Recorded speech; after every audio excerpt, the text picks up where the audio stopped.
This week's Deep Dive, we go deep into spooky pinball, Scott Denise's Total Nuclear Annihilation.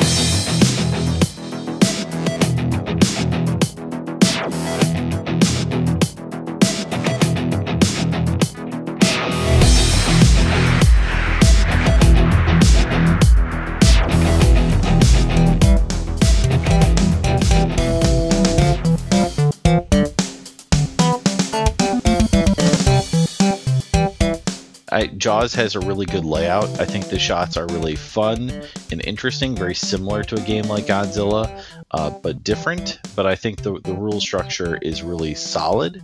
But, you know, you never really know where a game's going to end up. And currently, I like it more than I liked Godzilla, but, you know, it's got a ways to go. Yeah, and although, I guess, welcome to the show, everyone. They're here to hear about Total Nuclear Annihilation. Since Zach and I haven't done this in a couple weeks, we're just catching up on Jaws, which just released new code 0.87 like 10 minutes ago. So I was saying, for those that listened to the last Pinball Party, that I'm like, on Jaws, but you own one. You bought it from Flippin' Out Pinball, and you're liking it so far. Yeah, I really like the game. I think I've owned every Elwyn except for Iron Maiden, I think.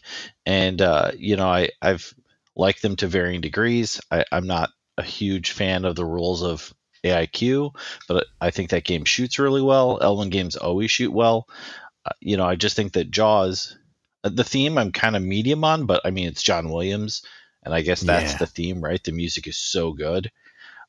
So it gets you into it. So I think that the combination of John Williams with like a very solid layout, because that's what he does, with I like the narrative rules. I think the rules make more narrative sense, and I think that's what I'm currently engaged with more than something like Godzilla, which I just didn't really ever get into, just fighting Gigan. Yeah.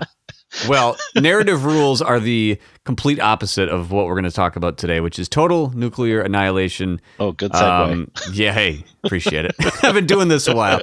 But yeah, Zach, let's talk about the facts of the game. Yeah, you know, I mean, this is a really interesting game when it comes to history, so it just depends how much you want to get into it. I mean, technically, there's more interesting history about a game like Total Nuclear Annihilation than there is rules.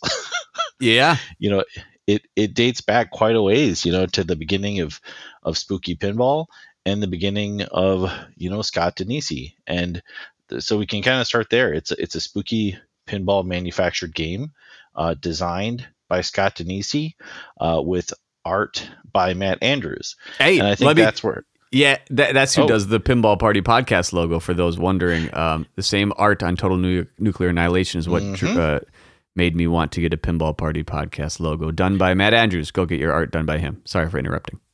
Well, no, and he's great. And I think that's part of like the interesting history of TNA is before there was a Total Annihilation, you know, Matt Andrews got his start working in pinball, like a lot of people, you know, John Papaduke developing work for Zidware games.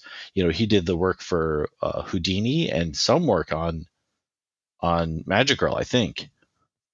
I don't know. Now, the Houdini artwork got scrapped, right? Because they showed the original Houdini Matt Andrews art, I think, in 2016 at Expo. And that playfield, you can find photos of it, but they didn't end up using it, but it was great. I thought Matt Andrews' work was really good on that Houdini. It was really cool. You should look that up. But going back a little bit, you know, Scott Denisi, you know, who was a kind of a bedroom DJ doing Fruit Loops or Fruity Loops in the 90s, you know, and had made his own, done a couple of different projects where he did a homebrew version of Earthquake using multimorphic P3 boards, and that was called Aftershock, and then programming it, was doing some work with Dutch Pinball on Bride of Pinbot 2.0 and kind of using their lighting tools. And so was getting a lot of encouragement to do his own game, because he's kind of one of those Renaissance guys where he has all the skills, because it's hard to put all those things together. Started making a game, Total Annihilation, based on his love of of old school street level games. It was a massive hit. To hear the rest of this episode and other deep dives, join the Pinball Party Patreon at patreon.com/pinballparty, or you can find the link conveniently in the show notes below. We'll see you next time.